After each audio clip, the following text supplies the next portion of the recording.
With the method I'm showing you in this video, you can make any pan sauce imaginable. Look at these 3 sauces I made earlier. There's one for pork, chicken breast, and one for steak. They all use different ingredients but follow the same method. It's like a pan sauce blueprint. All you really need is some fond stuck to the base of a frying pan, a saucepan, or even a roasting tray, and a handful of everyday ingredients. We've all eaten sauces that are too thick, too thin, and of course the dreaded lumpy sauce. So in this video, I'll show you how to avoid these mistakes and make a silky, tasty pan sauce every single time. This method is easy to follow, can be adapted to suit any kind of meal, and all of the sauces come together quickly, some in as little as 3 minutes. Let's start with an easy example. Every pan sauce starts with something frying or roasting in a pan. I've been cooking these pork medallions for around 5 minutes. They're golden on both sides, juicy and looking delicious. Place them onto something to rest, and crucially, they've left behind this incredible fond. This is the key to a great pan sauce. The first step is to drain any excess fat. Just pour it out into a dish until you have an even coating covering the base of the pan, without too much fat pooling at the bottom. Place the pan back onto a medium to low heat and add some finely diced leek. Gently fry this for 2 or 3 minutes, whilst occasionally stirring. This is a small section of the white part of the leek. Just remove the first few outside layers and dice it as fine as you can. The smaller you can cut it, the quicker your sauce will be ready. You can easily get this prepped whilst your pork is cooking. After 2 minutes of frying, the leek is softened and some of that fond is already started to lift from the base of the pan, just from some gentle frying. Now add 150ml, just over half a cup of cider, ideally a dry cider rather than a sweet one. Turn the heat under the pan up to high and bring the cider to a boil, whilst occasionally stirring and scraping any remaining fond from the base of the pan. Once the cider is halved in volume, this happens surprisingly quickly once it's boiling, you can add 300ml of chicken stock. This is a bit more than a cup's worth.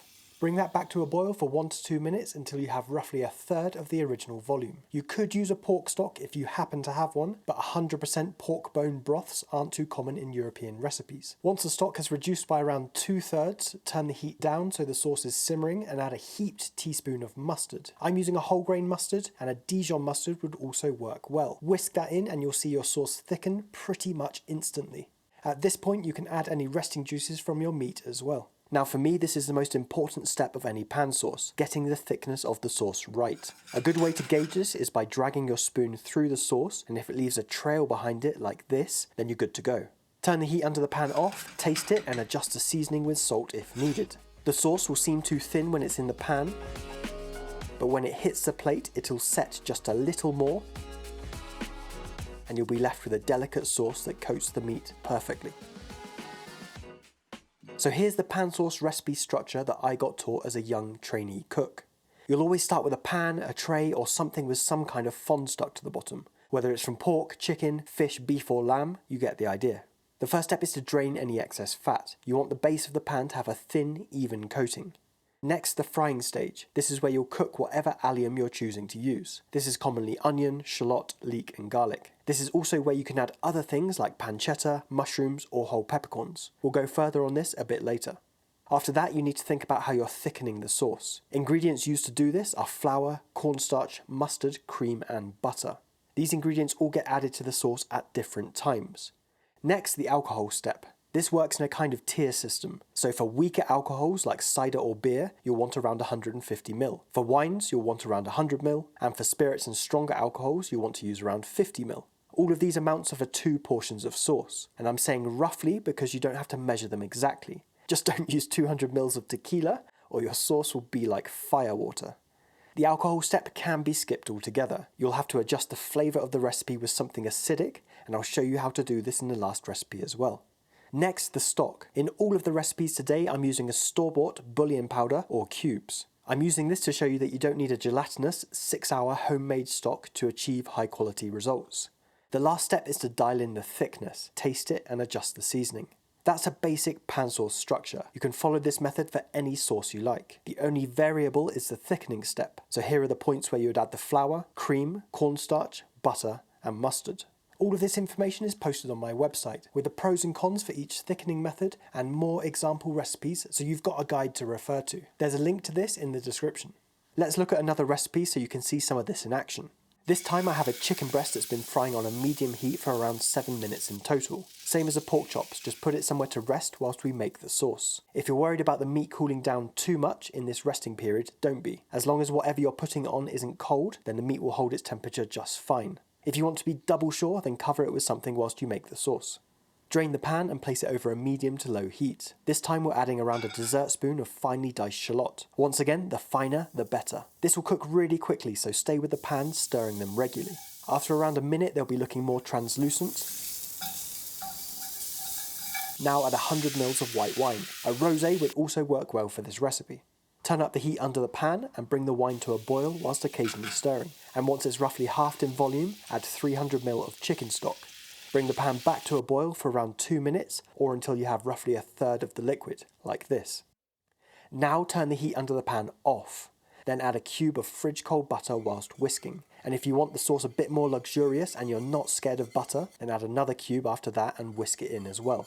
Importantly, the butter has to be cold. This gives you time to emulsify it into the sauce as it slowly melts. This is called monter au beurre, and it's one of the classic French methods of thickening a sauce. If this sauce splits on you for whatever reason, then add a dash of water to the pan and bring it back to a boil whilst whisking, and this will bring it back together. You'll know it's split because you'll have a layer of fat sitting on top of a thin, watery sauce. Something like this. For this butter thickened sauce in particular, you're looking for a silky sheen like this. This sauce is my favourite. It's tasty, uses 4 ingredients, and comes together quick. Next up, a sauce to go with steak. It's going to be an example of a flour thickened sauce. These are the ones that famously go lumpy, and I'll show you how to avoid this. Here I've got some hanger steak sizzling in a pan. It's been cooking for around 3 minutes in total. The usual routine: rest your meat, drain any excess fat from the pan and place it back onto a medium to low heat. This time I'm using onion, more specifically fine diced red onion, and a clove of garlic that's been peeled, cut in half and lightly crushed. Cook those for 1 minute until the onion is looking like this, slightly translucent and starting to smell a little sweet. Then add a handful of chopped mushrooms. These could be any mushrooms: button, chestnut, portobello. Once again, cut the smaller the better, but you don't have to go as extreme as the onions. Turn the heat up under the pan and cook these for another 2 minutes. You can be quite aggressive with frying mushrooms. They have a lot of water content to lose. Now take the pan off the heat and add a heaped teaspoon of flour. Stir that in until you have a paste and return the pan to a low heat. Cook that for 30 seconds or so, and you want to be careful not to burn the flour at this stage. You can add a little more fat if it's looking a bit dry. For this sauce, I'm skipping the alcohol step altogether, so we'll follow with 300 ml of hot beef stock. Add a splash, stir it in until you have a thick, smooth paste.